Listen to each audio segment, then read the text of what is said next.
Welcome to Pindar Poetry. We hope you learned something new. You start by verifying access and making a quick backup. This prevents rollback hassles later.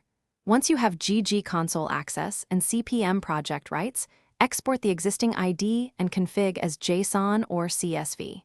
Then open the CPM identifiers list and locate the exact ID you intend to change.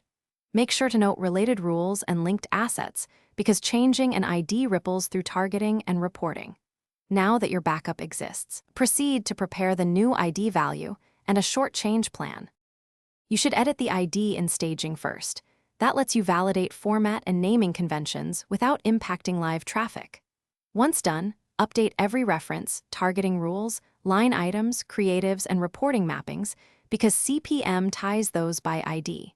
Run validation checks and a dry run to catch broken references or mismatched schemas.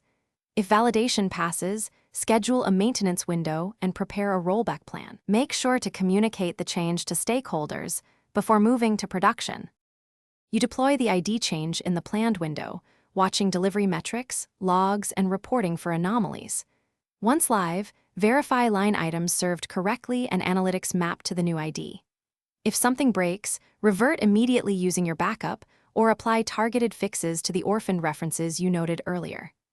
As a final step, document exactly what changed, update runbooks, and notify analytics and ops teams. One troubleshooting tip: if reporting stalls, check mapping tables first. They are the most common culprit. Thanks for watching. Consider subscribing if we helped you.